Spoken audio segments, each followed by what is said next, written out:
Përshëndetje miq dhe mirë se erdhët në studion e emisionit Pa Gjurmë. Jemi live këtu në ekranin e Report TV, ku si çdo ditë dhe ditën e sotme do të jemi rreth një orë në transmetim dhe redaksia e emisionit Pa Gjurmë. Sot do sillim një histori që vjen nga qyteti i Elbasanit, një histori e trisht për largimin nga jeta të një vogëlushe 2 vjeç e gjys për shkak të një mjekimi të gabuar. Dhe menjëherë Regjiana vendosi fotot e Ajsi Islamit, e cila ishte vetëm 2 vjeç e gjys, me probleme shëndetësore. 2 prindrit e dërguan me urgjencë në spital në janarin e vitit 2022, por fatkeqësisht në 19 janar të po atij viti, vogëlushja ndroi jetë nga një mjekim i gabuar të mjekëve të qytetit e Elbasanit, një dhimbje, një plagë që vazhdon edhe sot e kësaj dite në familjen Islami, ku babai i vogëlushes së ndjera, Agimi, dhe nëna Zamira vazhdojnë të kërkojnë drejtësi për vajzën e tyre. Sot me mua në studio është zoti Agimi Islami dhe menjëherë unë dua ta përshëndes. Përshëndetje dhe mirë se erdhe. Përshëndetje. Do të jap ngushëllime të sinqerta për humbjen e vogëlushes tuaj të shtrenjtë që u largua nga kjo jetë nga një mjekim i gabuar nga mjeku. Në ashtu e dim, po, në akoma s'ka vendos drejtësia, sepse drejtësi kemi ne. Me avokat, ashtu me prokurorët të jetojnë pa emër çështjen. Ne do jemi sot në studio dhe ju do na i tregoni të gjithë ngjarjen, por jeni shoqëruar edhe nga avokati juaj, zoti Eduard Mullaraj. Përshëndetje dhe mirë se erdhe. Përshëndetje, faleminderit. Pas një kohe të gjatë jemi sërish pjesë e Pa Gjurmit, pasi le të themi që jeni avokati i parë që keni startuar studion e emisionit Pa Gjurmë në Report TV, kështu që është kënaqësi që të kam sot në studio. Edhe unë kam kënaqësinë të veçantë. Do t'jemi bashkë avokat për të shpjeguar dhe anën ligjore të gjithë sa ngjarje të rëndë. Ju e keni ndjekur këtë histori, por fillimisht më lejoni që unë të prezantoj një kronikë që gazetarja ime ka përgatitur, Klaudia, për historinë e Ajsit të vogël. E ndjekim dhe rikthehemi.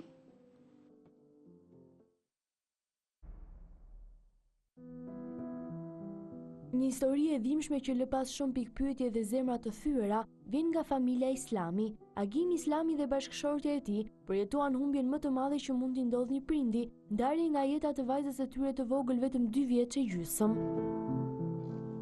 E vogla Ajsi Islami ishte drita e syve të familjes. Çdo gjë nisi me disa shqetësime të lehta shëndetësore, ku pas disa ditësh që vajza nuk ndjehej mirë, ata vendosën ta çonin për një kontroll rutinë në spitalin e Elbasanit, me shpresën se bëhej fjalë për diçka kalimtare. Mjekët, sipas dëshmisë së familjes, e diagnostikuan me një virozë dhe i përshkruan disa mjekime, duke i siguruar prindit se nuk ishte vend për shqetësim të madh, por ajo që dukej si një situatë e zakonshme, mori një kthes tragjike. Vetëm 2 ditë më pas, më 19 janar 2022, vogëlushja ndërroi jetë. Humbja e saj e papritur ka lënë pas një dhimbje të thellë dhe shumë paqartësi. Prindrit shprehen se nuk morën asnjë shpjegim të qartë nga mjekët për shkakun e vdekjes së vajzës së tyre, duke shtuar edhe më shumë peshën e kësaj tragjedie. Mund dhe goca 2 vjeç e gjysmë. Për që me vizitu, a i ha ka viroz. Morë me laqët dhe herën shpit. Mos 2 ditë janin, goca vdek. Nuk e di se pse vdek, a për laqët vdek, se pse vdek nuk e di. Unë kam gojës në zemër. Unë du drejtësinë e temën se pse vdek goca. Sot për Agimin dhe bashkëshorten e tij, jeta është ndarë në 2 pjesë, para dhe pas Ajsit. Kujtimi i vogëlushes mbetet i gjallë, ndërsa dhimbja për humbjen e saj mbetet e pashuar.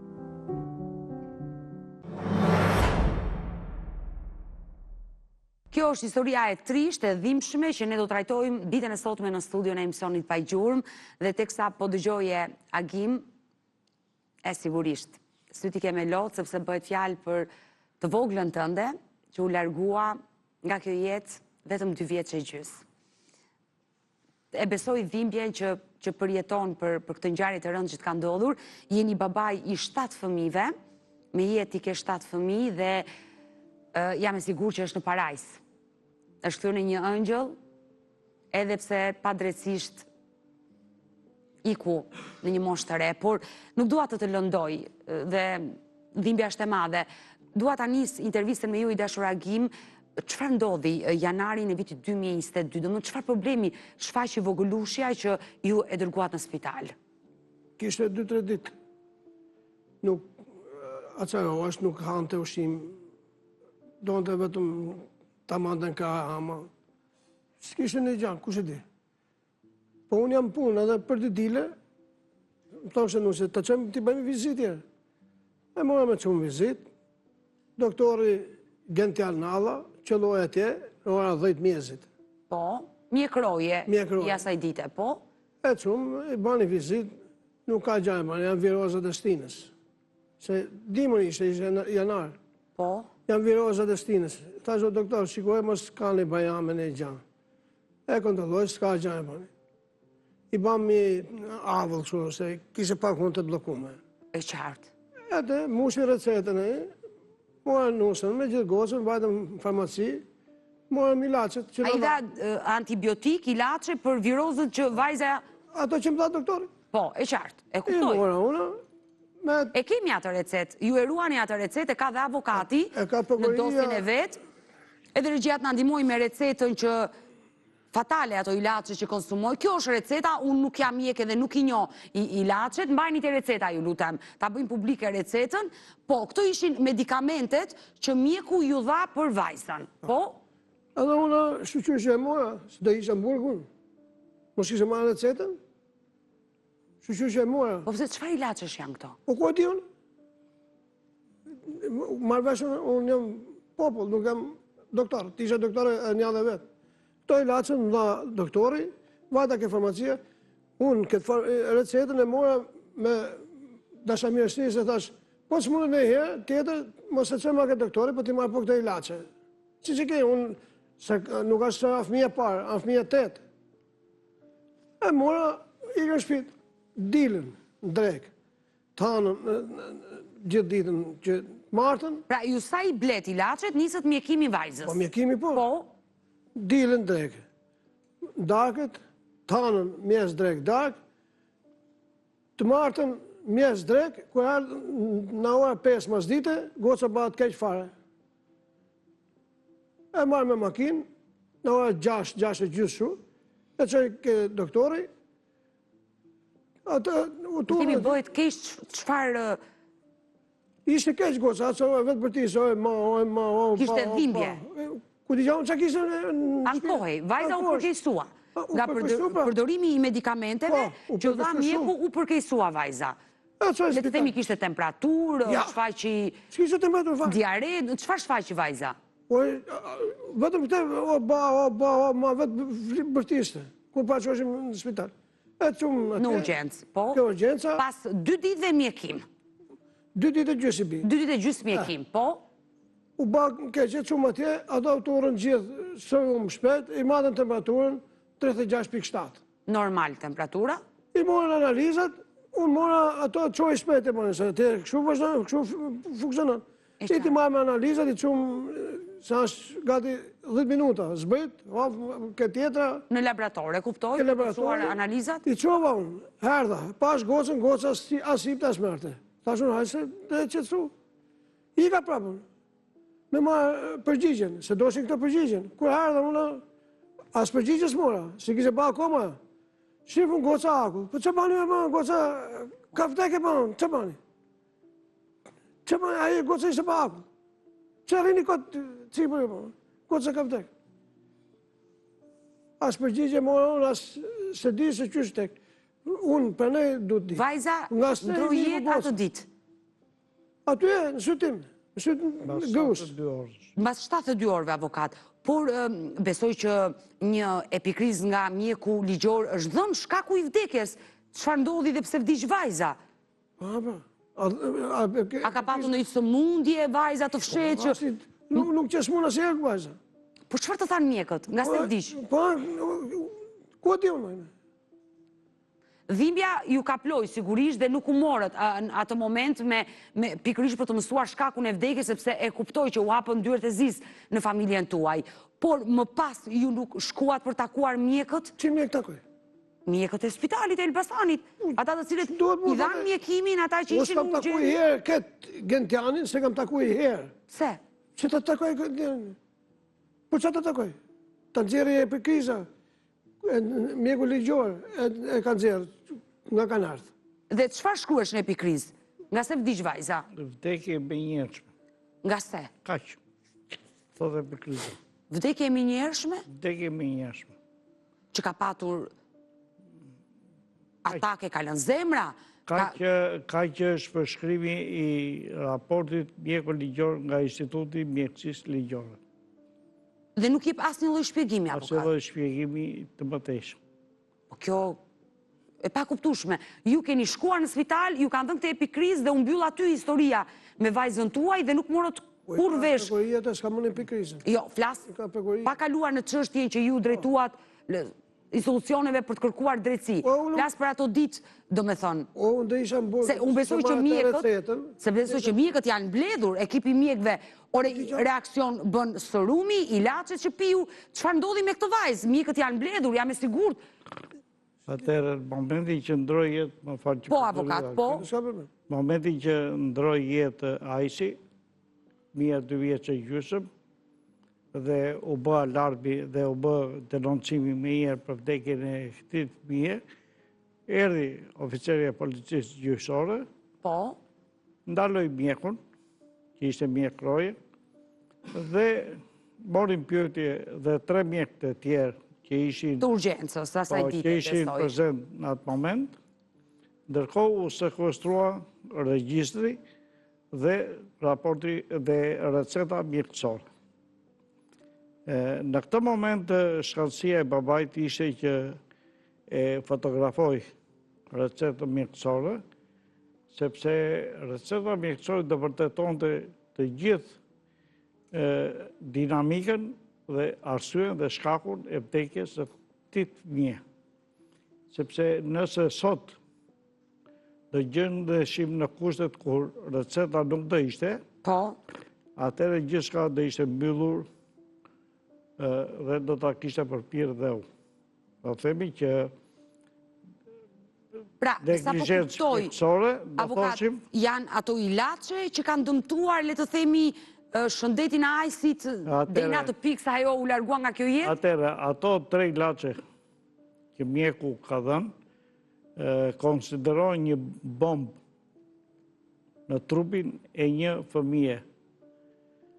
Unë i kam të përshkruara edhe shkencërisht të 3 medikamentet që ka dhënë mjeku, sepse me qenë se jemi në proces gjyqësor dhe ne duhet ta mbrojmë dhe të zbardhim të gjithë të vërtetën e kësaj ngjarje, unë kam përshkruar të gjithë shkencërisht të 3 medikamentet ishin kundër njëra tjetrës dhe kur përplasëshin... Mund të na japësh pak informacion këto ilaçe, ndoshta jo me detaje, se nuk është ky interesi i programit, por këto ilaçe, domethënë, kaq të dëmshme që nga që sa një mjek ai e përvirozën babait që vajzat i përdori, janë shurupça, nuk arri do t'i kuptoj. Dhe asaj i morën jetën? Atëherë, nëse marrim ilaçin e parë, që është azeltina, Po. dhe njihet si nga mjekësia njihet si një antibiotik mjaft i fortë. Me gjysmë vjete, thotë mjeku. Dhe sipas protokollit jepet një herë në 24 orë, jo në 20 orë si që ka shkruar mjeku këtu. Po. Shurupi, që është i dyti, shurupi nuk duhet i përdorur fare në kushtet atilla kur jo dha kjo azeltina. Dhe e treta, që ka të bëjë me mjekimin e tretë, edhe gazetarët e mia po mund ndihmojnë realisht për këto 3 medikamente që ka marrë vogëlushja, duke u lidhur edhe me një mjek, ku tregon që ilaçi i tretë përdorosh për alergji dhe hundët e bllokuara. Dhe jepte një aritmi mjaft të madhe trupit të njeriu. Dhe kjo aritmi e madhe dhe të gjitha këto shkaktuan atë ashtu siç e thotë edhe shkenca mjekësore, që brenda 72 orëve ky fëmijë që përdor këto medikamente është i destinuar të vdesë, të ndrojë jetë. Pra, vajza 2 vjeçare Shkencërisht, duke ka përdorur mësuar infrakt dhe ka ndruar jetë. duke përdorur të mjekim të gabuar, neglizhencë mjekësore që e thonë ata, ka ndruar jetë. është destinuar pra përplasja e këtyre 3 medikamenteve ka sjellë vdekjen e këtij fëmije. A dinte apo s'dinte mjeku se këto nuk duhet t'jepeshin ke ky fëmijë, ajo është pjesë e një gjykimi pasaj, sepse ne jemi në një gjykim dhe në një hetim të kësaj çështje, e cila dhe pse ka 4 vjet që ne pa e kërkojmë me insistim të zbardhët e vërteta e kësaj çështje. Avokat, ndërkohë më falë që të pres, sepse gjithë çka po flasim në këto momente është kjo recetë ku dyshohet se përdorimi i këtyre 3 medikamenteve që ka përdorur vogëlushja ka sjellë dhe vdekjen e saj, dhe ndërkohë një mjeke pediatre që dua ta falenderoj që edhe po na ndihmon në kohë reale me këto ilaçe, me pak fjalë në recetë janë përdorur ilaçe për koll, rruf, grip dhe infeksion të rrugëve të frymarrjes. Pra këto medikamente përdoren pikërisht për virozën, por që ka qenë fatale për vogëlushen, që mund të ketë pasur ndonjë reaksion që ka sjellë vdekjen e menjëhershme. Atëherë, azertira, ndërsa ajo mjekë e njeh si antibiotik, është një antibiotik. Po, antibiotik është, po. Shumë i fortë. Dhe ai do merrej nëse fëmia do dëgjohej nga mushkrit që kishte apo s'kishte ftoje. S'kishte ftoje. Fëmia nuk kishte ftoje. Dhe mjeku nuk e kontrolloi as me vesh ke mushkrit që kishte apo s'kishte probleme. E para, e dyta, shurupi, që ishte një shurup me bim, edhe ai ishte mjaft i dëmshëm, duke u përplasur me azertirë. Dhe kjo ishte mjaft i dëmshme, sepse nuk mund t'jepej.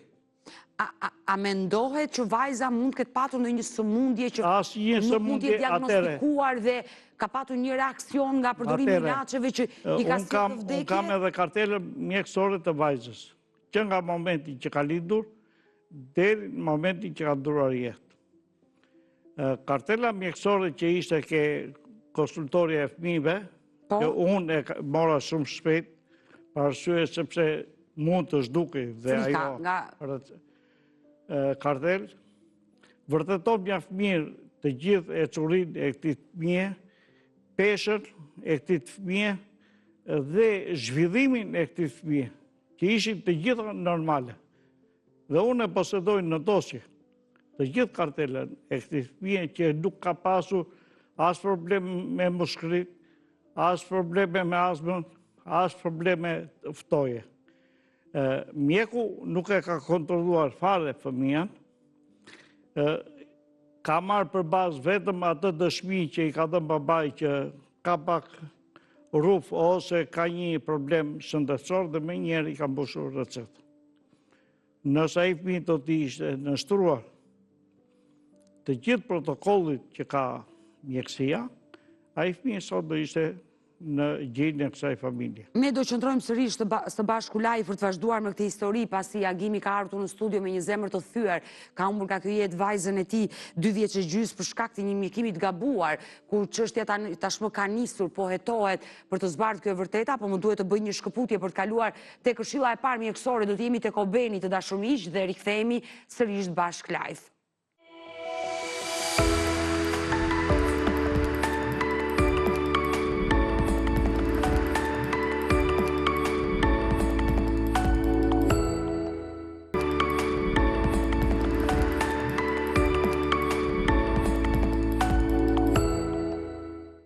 Mirë, jemi rikthyer në studio dashur miq, ku ditën e sotme po flasim për një histori të dhimbshme, për historinë e familjes Islami, ku 2 prindër, Agim dhe Zamira, kanë humbur nga kjo jetë vajzën e tyre të vogël 2 vjeç e gjys, të cilët pretendojnë për një mjekim të gabuar nga ana e mjekut në spitalin e qytetit të Elbasanit, dhe çështja është ende në hetim. I dashur Agim, dua të pyes, sot pas disa viteve që ka ndodhur ngjarja. Ngjarja ka ndodhur më thënë në 19 janar vitit 2022, sot jemi 2026 dhe ndoshta sot logjikon më ftohtë, sepse në ato momente kuptohet dhe situata dhe trauma që ke pasur dhe dhimbja e madhe. Në momentin që vajza dha shpirt në urgjencën e spitalit e Elbasanit dhe ju keni qenë prezent aty dhe mjekët ta konfirmuan këtë lajm, ndoshta jo juve drejt për së drejti, por familjarëve të tu që erdhën në spital, nuk u than asnjë lloj detaj, arsye, çfarë ndodhi me vajzën tuaj? Domethënë mjekët nuk arrini dot ta shpjegonin pse erdhi kjo vdekje, arritën dot. Ata kujtoshin se unë se kisha ba vizitë, për una direkt nga shtëpia. Në një gjendje të rënduar. Pra ata menduan që ti e solleni. Ato e dishin se unë e bia direkt nga shtëpia.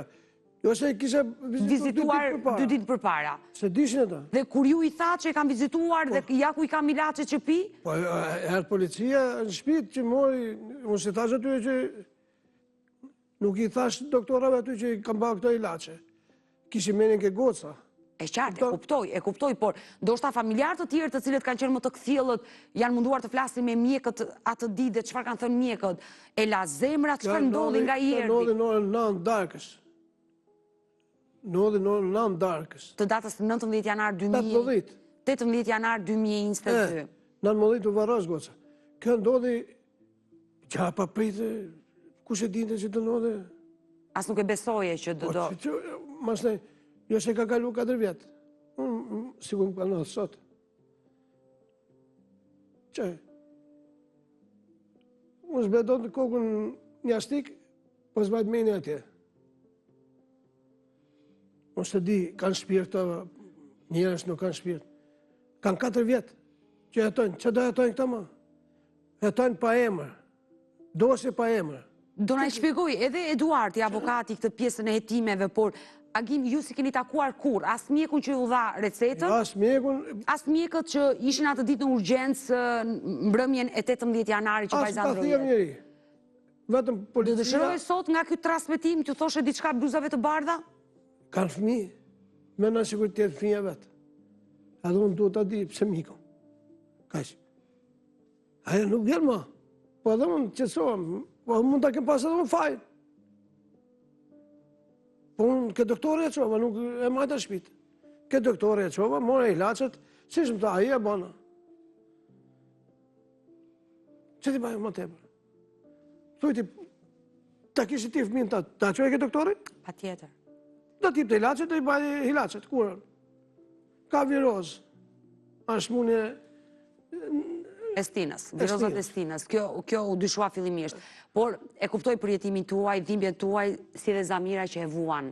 Edhe fëmijët e tjerë, pa dyshim që e vuajnë. Po mirë Ishte mund e që vogla? Kjo e vogla. A i si ishte fëmija i vogël në familja? E vogla.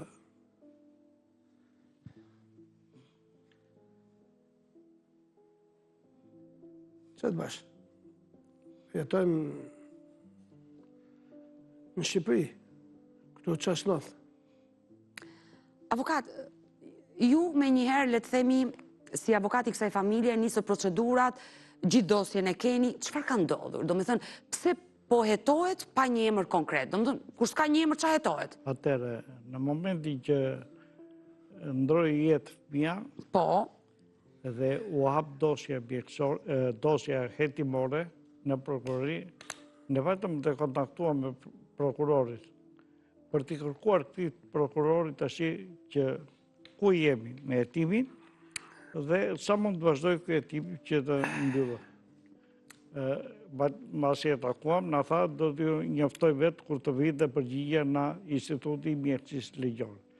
Dhe ne nuk e shqetësuam për një periudhë kohe prokurorit duke pritur që të vinte dhe nga Himalaja të vinte konkluzion përshëndimtar. Her pas here ne i shkruanim prokurorit dhe i kërkonim mbyllë hetimet, ose ku jemi sepse po kalonte koha. po, Dhe asnjë reagim, asnjë përgjigje nga prokurori. Në moment caktuar na vjen një përgjigje nga Himalaja, e cila thoshte vetëm kaq që vdekje e binjeshme. Dhe në këto kushte ne kërkuam hapëm një proces gjyqësor civil. Duke pritur me që se prokuroria po e fuste në kalanda greke çështjen hetimore që duhet ishte mbyllur për 3 muaj. e qartë. Sepse baza, prova shkencore ishte e qartë dhe pastër. Receta mjekësore. Dhe unë e kam të zbërthyer përsëris për në herë të 3 medikamentet që E qartë, ju një avokati dhe keni bërë edhe ju hetimet tuaja. Dhe të 3 medikamentet nuk mund t'i përdorë një fëmijë 2 vjeç e gjysmë. Në çfarë faze jemi tashmë? Atëre, sot Është rritur mjeku që i dha këtë recetë familjes? Atëre, në procesin civil që ne hapëm, dëgjojmë që mjeku thoshte që unë nuk jam në hetim. Dhe ne habiteshim që mjeku thoshte nuk jam në hetim pra si çështje. Ja thoshte gjykatës. Atëherë ne investovi prokurori për të kërkuar se ku jemi me çështjen e hetimore. Ishte prokuroria e 5 kjo që e kishte marrë këtë dosjen po. Në Elbasan. Mbasi e kishin lënë 4 të tjerë dhe defekti i dosjes ishte që hetimi i kësaj çështje ishte pa emër dhe mbi emër. Pra nuk e dim se si po hetoni këta prokuror një dosje që ishte pa emër pa mbi emër të akuzës. Dhe në një instancë gjyqësore, unë i them prokurores që e nderuar prokurore, pse ti nuk i denoncove këta kolegët e tu, me qenë se dosja ishte kaq problematike dhe me kaq mangësi, pse nuk i denoncove qoftë në Këshillin e Lartë Prokurorisë, qoftë në prokurorinë në përgjithshme, për paaftësi ose për neglizhencë në punën e tyre. Por e mbajtë ti përgjegjësinë. Meqense e mbajtë përgjegjësinë, dhe kanë kaluar 4 vjetë, do t'i mbash të gjitha përgjegjësitë penale, ju si prokuror. Çështja është ende në hetim. Dhe sot, gjykata i ka thënë dhe 3 muaj afat Po, prokurores për plotësuar dosjen hetimore. Dhe unë nuk e di çfarë do plotësoj kjo prokurore, sepse dokumenti ligjor bazë është vetëm receta. Receta e shpjekon mjaft mirë që nëse përdor këto medikamente, je i destinuar një fëmijë 2 vjeç e gjysmë të vdesi pas 72 orësh të ndrojë jetë. Një mjekim i gabuar që ju këmbguli nga ana e mjekut që solli vdekjen Kjo e Ajsit është të vogël. neglizhencë mjekësore. Ajo që ju kërkoni është që mjeku të përfundoj pas hekurave, të dënohet për le themi mjekimin e gabuar që dha. Atëre, ne kemi kërkuar të zbardhet e vërteta. Dhe të mësohet shkaku i vdekjes, ajo që nuk është mësuar ende dhe. Të mësohet shkaku i vdekjes, mjeku nëse ka neglizhencë mjekësore, sipas kësaj recete dhe sipas këtij përshkrimi shkencor që ne i kemi bërë, mjeku të marrë atë që i takon. Dhe ne kemi kërkuar edhe dëmshpërblimin për këtë fëmijë 2 vjeç. Sepse ai që shkakton dëm, edhe do zhdëmtoj. Kështu e ka kushtetuta, kështu e ka dhe ligji civil. Në këto kushte jemi. Ne edhe gjyqin civil që e hollëm në Elbasan, Elbasani ja transferoi Tiranës. Letlozim pikpong sa duan. Ne do durojmë deri në përfundim të këtij gjykimi. Pastaj do ndjekim hapat tona. Por ne kërkojmë që dalje e vërteta dhe njerëzit të krijojnë një besim tek mjekësia. Dhe unë uroj dhe shpresoj që të zbardhet kjo e vërtet, sepse më dhim se zoti Agim, i cili gjithkohon i ka syt me lotë dhe është një ngjarje e rëndë, ka humbur vajzën e tij, kërkon të mësoj shkakun e vdekjes, çfarë ndodhi me vogëlushën e tij që u largua në janarin e vitit 2022 nga kjo jetë. I dashur Agim, në emër të gjithë familjes tënde, babai i Ajsit të ndjerë, në emër të bashortë e Zamira, të 8 fëmijëve të tjerë, kush është mesazhi që do përcjellje ditën e sotme për drejtsinë shqiptare që ende nuk e marr një përgjigje edhe nga drejtësia shqiptare? Ne në zoni da heqim, se t'ishim në me shtet tjetër, nuk e di si do përfundoshin. Po ne jemi këtu, da heqim. S'kemi që bëjmë, në Shqipëri, në Karanë, me jetu. Këtu zbendor asni, as mjekësia, as prokuroria, prokuror pa emër, hetohet dosja pa emër. Po una, po mos e kishe çuar fëmin ta vizitoja, ti kishe marrë këtë ilaç, ta kishe fëmin gjallë. Po kishe vdek fëmija, mos e kishe çuar në vizit, do isha në burg. Në pakujdesi si një prind për fëmijën, e qartë, e qartë. Këto që e banë, pse mos hynë në burg? Unë uroj dhe shpresoj që zoti Agim zëri juaj të dëgjohet, ne do mbetemi bashkë në kontakt dhe me Eduardin, uroj që të hetohet kjo ngjarje, të merrni një përgjigje dhe dhimbjen ta ktheni në forcë dhe t'i keni me jetë fëmijët e tjerë. Faleminderit. Faleminderit që të pata në studio. Faleminderit. Faleminderit avokat që të pata në studio dhe do jemi edhe për raste dhe histori denoncime të tjera. Mirë dashur miq, ka ardhur momenti të kalojmë në reklama, do rikthehemi sërish bashkë.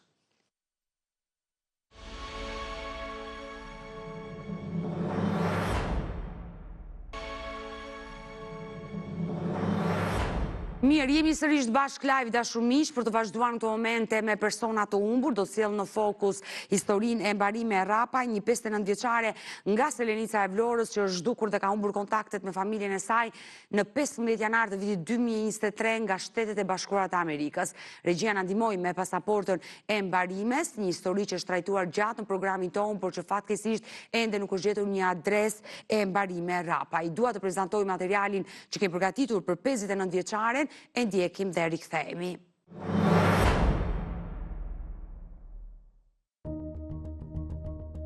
Motër dhe vëlla rezultojnë të humbur për 61 vjeçarin nga Saranda, Manushaqe Jaçaj. Fillimisht ajo ka humbur kontaktet me motrën e saj, Mbarime, në vitin 1991, ndërsa 28 vite më vonë, në rrethana misterioze, u zhduk edhe vëllai i saj, Virjoni nga shteti grek. Si humbi kontaktet Manushaqja me motrën e saj Mbarime. Në vitin 1984, Mbarimja vetëm 18 vjeç, martohet në fshatin Varibob të Fierit dhe solli në jetë 2 djem. Martesa me bashkëshortin e saj nuk ishte e lumtur, pasi ky i fundit për shkak të xhelozisë dhe kushteve të vështira ekonomike ushtronte dhunë ndaj Mbarimes. E ndodhi në këtë situatë, pa ndihmën dhe përkrahjen e askujt, nëna e 2 fëmijëve, 4 dhe 2 vjeç, merr vendimin të braktisë familjen e re dhe të largohet fshirazi së bashku me një shtetas nga Vlora drejt Greqisë në vitin 1991. Që prej atij viti, familjarët e saj nuk kanë pasur asnjë kontakt me Mbarimen.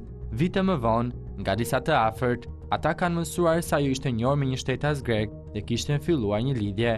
Teksa kanë kaluar 33 vite, familjarët nuk kanë asnjë informacion se çfarë ka ndodhur me fatin e Mbarime Rapaj. Si humbi kontaktet Manushaqe me vëllain e saj Virjonin. Në vitin 1991, Virjoni emigroi në shtetin Helen për të punuar. Gjatë qëndrimit në Greqi, ka pasur kontakte të rregullta me babain në Shqipëri. 54 vjeçari kthehej shpesh në Adhe për të takuar familjarët. Ashtu ndodhi edhe në vitin 2012, kur Virjoni qëndroi 10 ditë në Shqipëri. Ai aplikoi për një pasaportë të re dhe më pas emigroi si gjithmonë drejt Greqisë.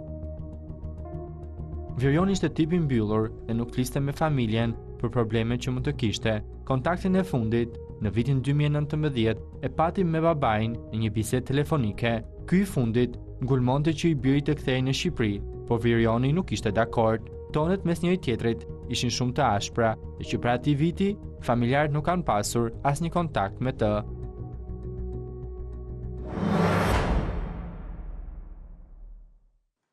Kjo është historia e Mbarime Rapaj, 59 vjeçaria nga Selenica e Vlorës që ka humbur kontaktet me familjen e saj dhe dyshohet se ende vazhdon dhe jeton në Shtetet e Bashkuara të Amerikës. Kushdo që e njeh këtë histori, kushdo që ka informacion, është i lutur të lidhet me studion e emisionit Pa i Qorm. Mirë, do të bëjmë dhe shkëputjen e fundit për ditën e sotme, do të jemi tek Prostatoli, një suplement ushqimor i destinuar vetëm për popullatën e rritur mashkullore, e cila ndihmon në probleme dhe funksionimin e prostatës. Njihuni me Prostatolin dhe rikthehemi sërish bashkë live.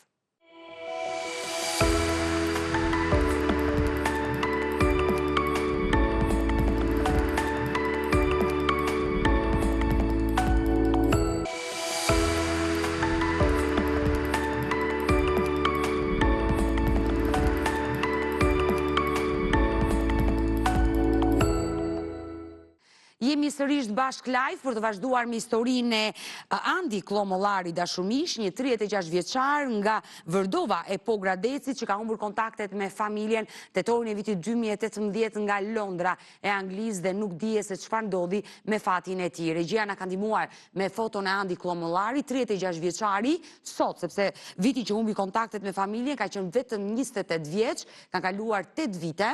Dhe ende nuk dije se çfarë ka ndodhur me fatin e Andi Klomollarit. Por kush është historia e humbjes së tij? Ndjekim këtë material dhe rikthehemi në studio.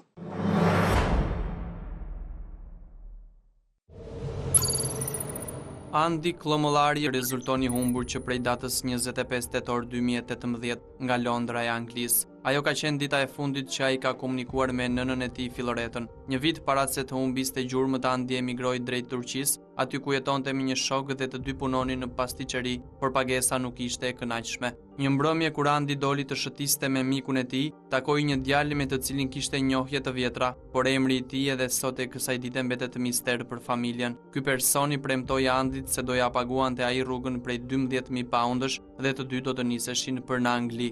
Hera e fundit ka qenë 25 tetor 2018. Fillimisht ka ikur në Turqi, që nga Turqia pasaj iku në Angli, ndej disa kohë atje, edhe na tha neve që punoj me shokë shumë i mirë, rrugën ja pagoj se nëse kishim mundësi bënte shumë rruga. Tha më pagoj 12.000 euro ai djali. Lajmi i mbërritjes së Andit në Angli e shqetësoi familjen, mirë po ai këmbguli të qëndronte pasi atje kishte shpresa se do të punonte dhe do të paguhej mirë. Vendin ku jetonte nuk e tregoi asnjëherë, vetë se familjes i thoshte se ndodhej në Londër të Anglisë dhe se ishte mirë. Sa herë ata e pyesnin për shokun që e ndihmoi, ai nuk ja tregonte emrin. Sa herë nëna kërkonte t'i shihte fytyrën, i biri refuzonte dhe nuk e hapi kurrë kamerën e telefonit. Pa është i mirë o birë, thash i këti, po qarë njeri u eshte se kështë merakun, si nenë. E shumë njeri mirë, tha mami, tha mos ki merak, tha, për momenti nuk ndodhet, këtu ka dalë, tha. Pas disa kohësh pasaj, tha ma zuna të shokun në Angli, po se më qarë vendi, ku e dimne. Po emrin e shokut që e ndihmoi dhe vajte në Angli, emrin e shokut nuk na i tha kurrë, ajo më ka ngelur peng, është një mister i pa parkur, se mbase po të kështë e thënë diçka, do vinjë të dy vinjë Shqipërisan e mbanë, sa i pektesh ishte. I riu nga Pogradeci kishte përfunduar studimet për infermieri me rezultate të shkëlqyera, por nuk mundi që të gjente një punë, ndaj kjo ishte arsyeja pse ai emigroi jashtë vendit. Nëna e tij teksa pret çdo ditë një lajm prej djalit, të vetmet kujtime janë disa foto të Andit dhe një bluzë, ku në to janë shkruar dedikimet më të bukura nga shokët e tij të shkollës, çka tregojnë se Andi ishte vërtet një djalë i veçantë. Do të kujtoj, Angela.